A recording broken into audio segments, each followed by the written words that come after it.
nkyewuunya bwewuunya kuba bwe kiba nga kibadde ebbanga eritali ggere naye nga mu baana bennyini n'agamba nti azuukuka n'ava ku katanda n'akka wansi nga tasobola kumbuuza nti ddadi obadde okola ki. Bw'osobola omubuuza yali ambuuzizzaako oba ekigambo kyonna oba omwana oyo oba anaati ng'anaati bw'ayogera oba NISHA. Bulijjo waliwo yali ambuuzizzaako azuukuka ave mu tulambuuze nti ddadi onjagaza ki, oba gwe kyekuma kyakugaa nti mami ddadi yabadde bw'ati ne bw'ati. Nze siyingira mu kisenge ky'abaana ne bwe mba nali nki ekyenkomako kuba bazuukusa olunsi ate nalwo siyingira mu kisenge kyabwe. Kuyimirira ku mulyango n'okoowoola anaati muzuukuke musaale, n'azuukuka n'ayita banne n'abazuukusa nabo ne bakola ki, ne bazuukuka. Sisaalira mu ddiiro, eva nsaalira mu kisenge. Okiwulidde? Ye ggwe wali ompuliddeko nga nzuukuka ne ŋŋenda okusaala n'ompulira mu kifo nga naaba ndi muba musiraamu ki. Naye kirungi alhamdulillah nannyini nsooga yennyini agambye kasita agambye sikolanga ki, sibeerangako, naye singa abadde akikugamba nti yali akikoze nali nkikozeeko, ekyo twaligenze mu kirala. Naye ekyo alhamdulillah. Naye mbadde nkusaba obukakkamu kye kisinga, obugumiikiriza kikulu, ensonga zikwate mu mbeera ey'ekikulu. Gy'onaakomya okugamba nti oyagala oweebuula ensi, oweebuula zadde ly'ozadde, kuba abaana tojja bajjawo nti taata waabwe oli maama waabwe. Ate abo abaana bakula bagenda kukulira mu kifaananyi ekyo ng'okintaddeko ng'enziro, ng'okinsiize ng'enziro. Omwana ayogera ebyo juzi wamunsindikira, nejjo we natuuka ekiro wamala okumpalabula by'owalabula, najja n'ansanga mu ddiiro n'ansaba ssente za tiripu. Koosajjo lwali lwa 6. Wamala okumpalabula by'owalabula najja n'ansanga mu ddiiro n'aŋŋamba ddadi nsaba ssente za tiripu. Ne mmubuuza mami wo wamugambye? N'aŋŋamba mami namugaana, n'aŋŋamba nzije ŋŋambe leero ku makya nkedde zikola ki, zibawa. Oba kisegedde? Era naawe nga tusaggambye nkikugambye luvannyuma.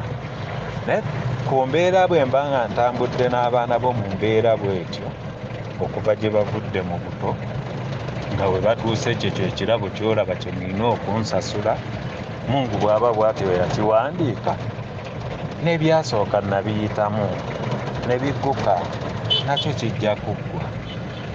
Ekitegeera mukwano? Naye nze yadde nkusaba kwata ensonga ng'omuntu omukulu, ate ojjukire nti kyonna ky'oyagala okuteekawo oweebuula nze, oweeweebuula n'abaana baffe. Ekyo kintu tekikulira mu matu ga mwana. Enkya nkomawo nti ewaka omwana nga ndaba ngenda mulaba ntya nga tunulagana ntya nabo nga oli mu bateeka mu bigambo bye bityo, kwogera bigambo bwe bityo. Ajja tukule.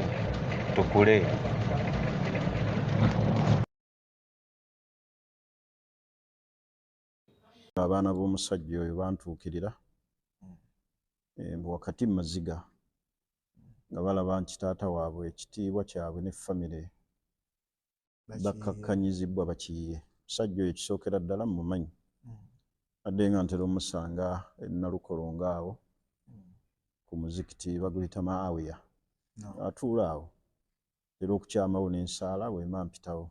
Nayogera omulundi wano ogwayita ne mbaga nti abasajja bangi bali mu maka batokyalingibwa, bakaaba naye ebiseera ebisinga teboogera. Tolowooza nti ensonga yagudde bugwi bw'etyo, erina gy'eva emabega. Omukyalo oyo yali azzeeko wano mu kkooti yaffe ya Sharia emabega emyaka olwa conflicts babuyita buki, obusambattuko oba obuvuyo obubeera mu maka naye kyova olaba omusiraamu si kirungi kukomentinga ku muntu n'omuvuma nga tonnamanyi ekituufu kyeki tomanyi nsibuko yaabyo wabula ggwe ojjudde ofunye emotion ntandika okuvuma saagala kuwakanya nti waliyo abasajja oba teriiyo basajja batakozesa baana naye nga nzira ku kigambo kino ekiri mu ddiiro olwaleero kyetaaga abantu basookenga kwetegereza Allah okutuga nti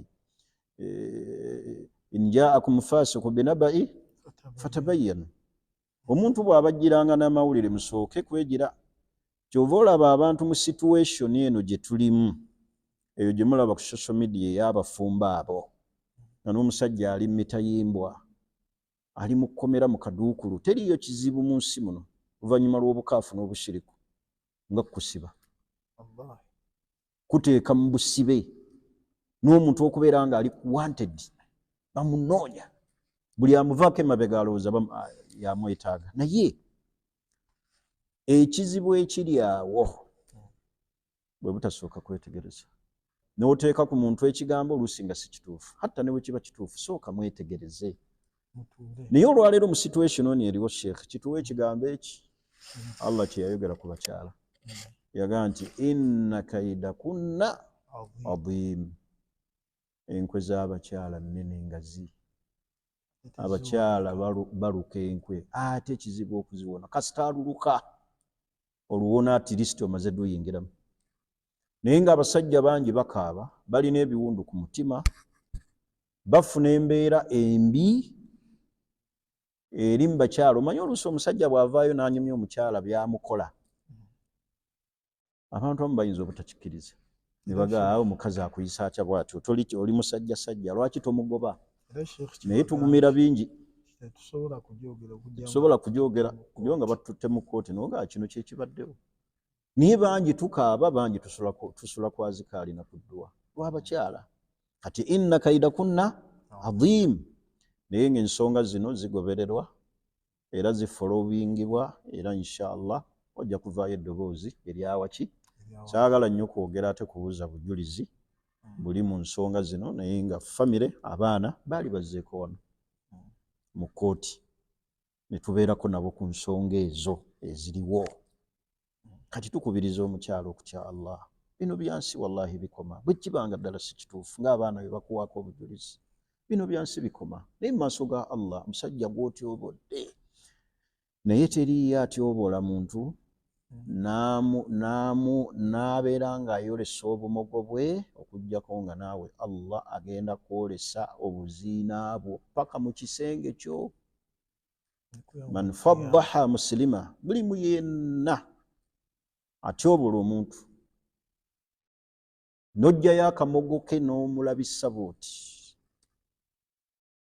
akabadde wakati wammwe babiri ntegerekese naawe Allah agenda kugoberera akamogo ko paka mu kisenge kyo paka munda kale amazima gajja kweyoleka amazima obuzibu obuli ku mazima galwawo okujja naye gamala ne gatuuka kale mu nsonga zino wakati tetwagala kugamba nti kino kye kituufu oba kino kye kikyamu wabula tuleka